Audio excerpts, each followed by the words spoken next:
Alright. We're gonna switch it up a bit.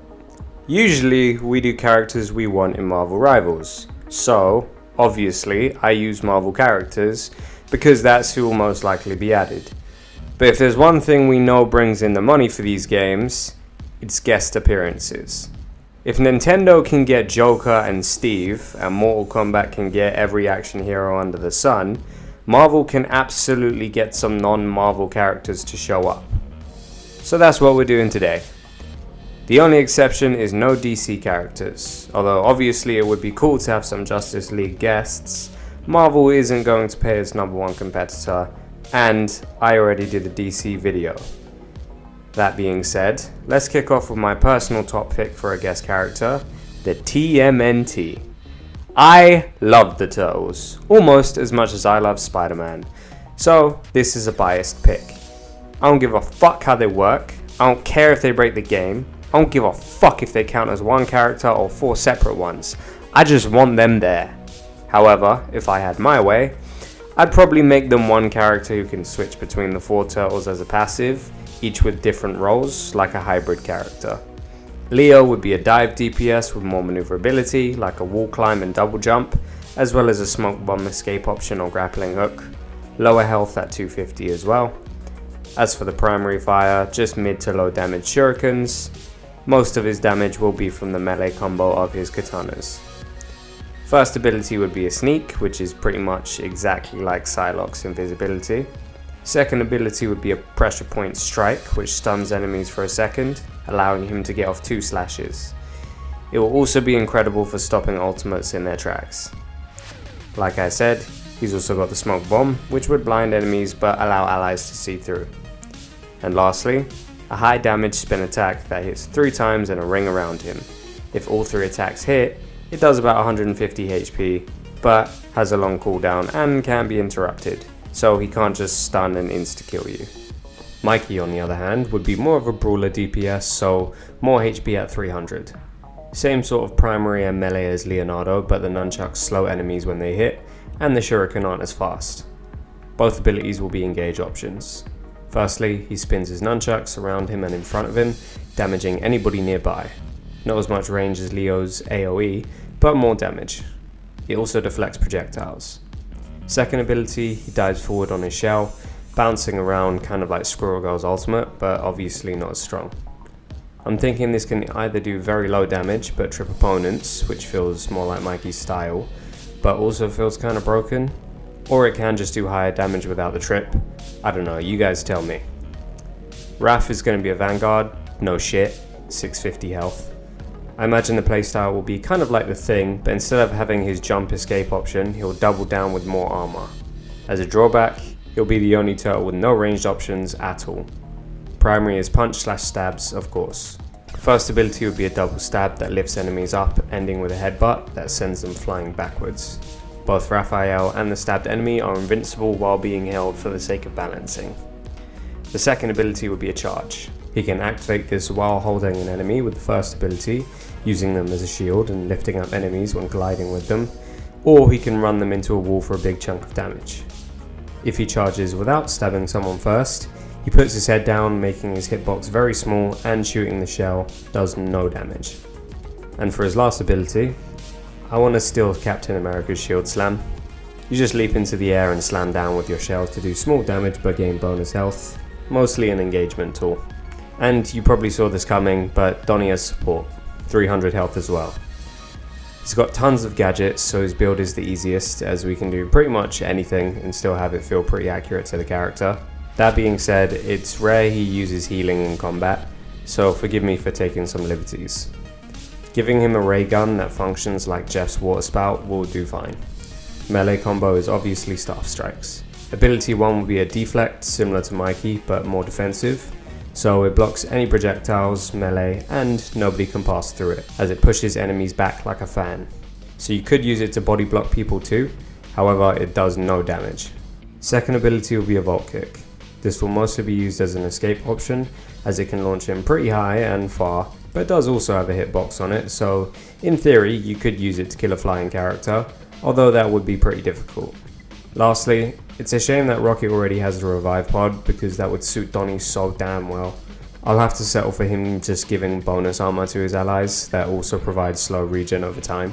This would primarily work for divers who normally need to step away from the team and just rely on health packs. And of course, the ultimate. I think the only way I can justify making them 4 separate characters which you switch to is with 2 options.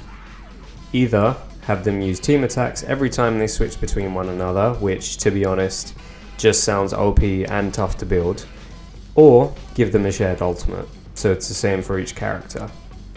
I think it makes more sense to call in the Shell Razor or the Turtlemech or something like that, but my preference would be an all-out 4-way team up.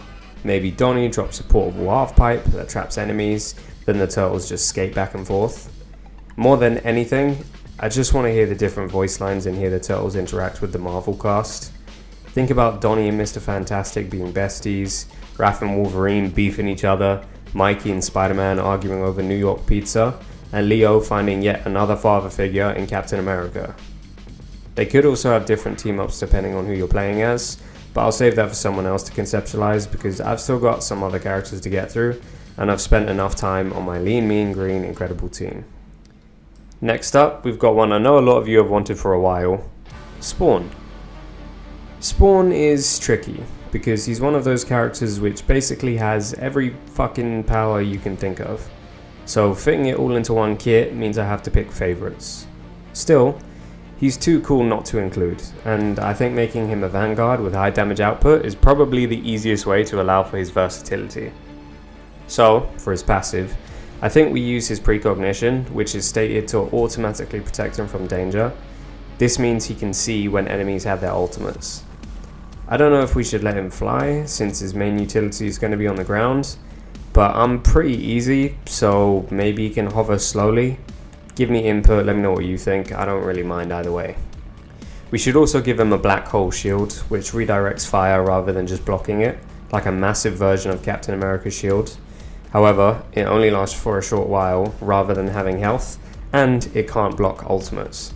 As for the primary, similar to Venom, having either his chains or his cape whip out like a ranged melee attack is a lot more fun than just regular guns.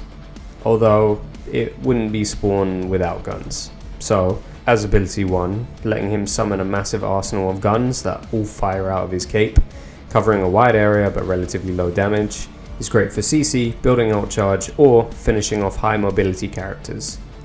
Ability 2 would be Hellfire Breath. Similar to ability 1, he breathes in a cone in front of him, leaving a patch of flames that damage over time and go through shields. And lastly, a quick teleport for movement. Think of Reaper's teleport from Overwatch, but a bit faster and with higher cooldown. This lets him flank and lay down his ammunition and Hellfire to cause a lot of damage. The only downside, he'll need to coordinate with his team because he won't have much in terms of escape options. I do have to balance him somehow. Now the ultimate. This is kind of broken and wouldn't be very fun to play against, but it's a cool concept, at least to me. And I'm the one making the video, so fuck you. Similar to Adam Warlock, he places down a totem, but instead of reviving people, it means that any enemies who die while the totem is down take twice as long to respawn, while Spawn torments them in hell. Obviously this might end up being useless if nobody on the enemy team dies, but if Jeff's about to get a 5k for example, drop the totem and watch them sail off the edge to their doom. From your team's point of view, absolute peak rage bait. From the enemy team's point of view, Spawn's getting permabanned every game. Like I said, it's not very fun to play against, but I think it's cool. Let me know what you think. Team ups are a bit tricky because there's not many people on the existing roster who'd fuck with Spawn, but I guess Hela is the most apt since they both run Hell in their own way. I think if Spawn makes Hela's piercing knight ability fire more thorns, or if Hela makes Spawn's ultimate last a lot longer, it gives them both utility without making them even more broken, because let's be honest, the last thing Hela needs is more damage potential. The next one is more of an honorable mention, because just like Marvel not paying money to DC, NetEase wouldn't pay money to Blizzard. But just imagine if we got Mercy in Marvel Rivals. I'm not going to build her because she's already built, the only difference would be making her third person, which is easy enough. But I think of everybody in Overwatch, she's the best balance of recognizable and also doesn't copy any existing characters. For example, there isn't anybody in Marvel Rivals who's specifically just a healer with not any other utility. Whereas Black Panther is basically Genji, Star-Lord is basically Tracer, Punisher is basically Soldier 76, etc. Look, in case you aren't aware, I don't actually fucking work for Marvel, so these are just for fun. And I think Mercy would be a cool guest character, so leave me alone. Anyway, I want you to try and guess the next one, and don't look at the timestamps, that's cheating. He's a DPS who's been in a fighting game with other Marvel characters before. Pause the video and comment if you think you know who it is, and subscribe while you're down there. It's the boy, Dante from Devil May Cry. Although I was very tempted to add Virgil instead, Dante is the main character, so he's just more likely. Plus, he's also a bit goofier, so I think he'd suit the Marvel Rivals style a little bit more. Anyway, for the passive, I think we give him a style meter. When he does enough damage, he gets to SSS rank, which lets him go into his demon form, which is essentially a buff state, like Magic's ultimate, but without the self-heal and not nearly as much range. Anyway, primary is just a standard dual pistols, melee combo with the sword, where the third hit launches enemies up. Ability 1 will be a parry, just like Iron Fist, but instead of giving him bonus health, he can return the damage back to the enemy, and it builds extra style meter. Ability 2 is Trickster style, where he buffs his maneuverability for a short time and lowers his damage, allowing him to double jump, somersault and flip. He's invulnerable during these animations, but unlike Star-Lord, it doesn't reload his clip, and it can only be done during this mode. If he shoots during this time, it automatically locks onto enemies and builds style meter. As you can see, I'm really trying to make it feel like you're playing as Dante. And what is Dante without a little disrespect? Which is why the third ability is the hat mode, Dr. Faust. During this mode, you can't use your guns or sword because you're too busy dancing, but you can throw the hat at an enemy, causing them to dance in place as a CC tool. You can also call it back to you, bringing the enemy with them, and finish it with a Michael Jackson kick. It's low damage and pretty useless since you can't attack, but if you manage to kill someone with it, it instantly maxes out your style meter, and gives you the right to flame in chat as much as you want without getting banned, cause lol, that was fucking sick. Lastly, his ultimate. I think the coolest moment in DMC for me was when Dante and Virgil fighting stopped the rainfall for a moment because they were going so fast. And it's always funny whenever Dante and Virgil are fighting while simultaneously dealing with some other bullshit on the side. So having Dante call Virgil in just to fight him in the middle of a game, creating a small bubble of sword strikes that do high damage to anybody caught in the crossfire, is just funny. Like, you're not even the priority and you're still getting fucked up. The team up is easy. I think it'd be kind of wholesome if it was a dad and daughter sort of dynamic with him and Magic, but Magic doesn't really want it, and Dante just keeps convincing himself she's just acting up like an edgy teenager, but she needs him really, when in reality she just thinks he's a creepy old man. Anyway, Dante should be able to lengthen her ultimate, keeping her in demon form for longer. It's at this point I should address something.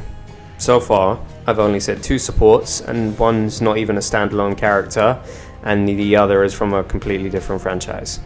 That's because if we get a guest character, it's usually going to be the main character of another franchise. And main characters usually aren't healers. For example, imagine they dropped a Naruto X Marvel Rivals announcement and it was Sakura. You would be disappointed, even if you like Sakura.